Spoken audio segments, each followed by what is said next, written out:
Social media पर जैन समाज के सबसे लोकप्रिय जैन न्यूज चैनल महालक्ष्मी की ओर से 8 बजे आपके पास लाए हैं कुछ आज चिंतन की बात। ये कतरन देखिए अखबार की। अभी हाल में मिनिस्ट्री ऑफ हेल्थ यानी केंद्र के स्वास्थ्य मंत्रालय ने एक सर्वे किया और यह सर्वे बिल्कुल एक अभूतपूर्व है, हमें चिंतन में डाल देता है। और इस खास बात, शायद पहली बार यह सर्वे धर्म के अनुसार भी किया गया, यानी हिंदू भाई, सिख भाई, मुस्लिम भाई, जैन भाई तक, इसमें ईसाई भाई सबको लिया गया। सर्वे की रिपोर्ट पता है क्या बता रही है? यह रिपोर्ट थी हाइपर टेंशन, जो आपका बीपी ज़्यादा बढ़ता है, रक्तचाप ज़्यादा बढ़ जाता है, उसमें कितने % किस धर्म के लोग हैं। हर चौथा भारतीय हाइपर टेंशन से आज पीड़ित है, जबकि आधे लोग अपना बीपी चेक भी नहीं करवाते। बड़ी चिंतन की बात है। और धर्म के अनुसार देखें तो सिख भाई सबसे ज्यादा हाइपर टेंशन से पीड़ित होते हैं, 37%। और पता है उसके बाद नंबर किसका आता है? जैन समाज का। हमारे पुरुष लगभग हर तीसरा आज हाइपर टेंशन से पीड़ित है। अब हाइपर टेंशन कुछ होता भी है, कोई बीमारी भी है? पहले खतरे वाली बीमारियां सुन लीजिए। सर से शुरू करें, ब्रेन स्ट्रोक, हार्ट स्ट्रोक, दिल की सारी बीमारियां घातक, इस किडनी फेल, लकवा, और ये जो आंख अनमोल है ना, इनकी रोशनी धीरे धीरे समाप्त हो जाना, यह खतरनाक बीमारियां, मतलब इनके लिए दरवाजा आपका हाइपर टेंशन खोल देता है अपने आप, और आपको पता भी नहीं चलता ये बीमारियां कब उस द्वार से आपके अंदर आ जाती है ना चिंतन की बात। क्यों होती हैं, क्या होती हैं, इसके कई कारण हो सकते हैं, पर एक बहुत बड़ा कारण जो अब पैदा हो रहा है, जो हाइपरटेंशन अब घर घर में घुस रहा है, तो सुनते हैं उसके कारण में क्या सबसे बड़ा कारण है।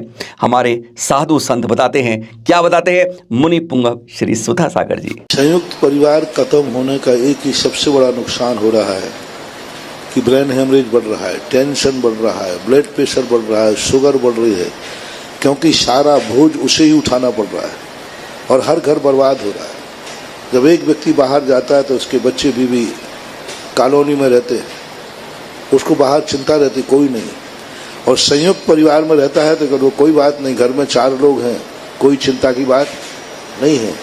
पहले इतने ज़्यादा ब्रेन हेमरेज नहीं थे, हार्ट अटैक इतने ज़्यादा नहीं होते थे, इतने ज़्यादा टेंशन नहीं होते थे, क्योंकि संयुक्त परिवार एक ऐसी शक्ति है जो हमें नाना प्रकार की बुराइयों से बचाता है। लेकिन धीरे धीरे दुर्घटनाएं ऐसी हो रही हैं, लोग लौट रहे हैं, संयुक्त परिवार की तरफ लौट रहे हैं, लेकिन जब तक वो लौटेंगे तब तक इतनी देर हो चुकी होगी कि वे सब कुछ लुटा बैठेंगे। लुटने के बाद लौटेंगे जरूर, लेकिन लुटने के बाद जिस तेजी से एकाकी पड़ रहे हैं, ये ठोकर खाएंगे, परेशान होंगे।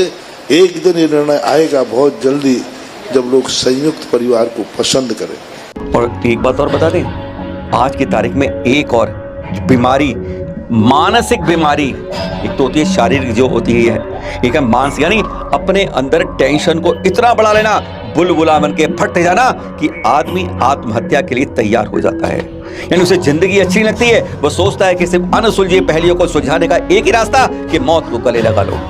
सुसाइड, छोटा सा शब्द पूरी जिंदगी खत्म कर देता है।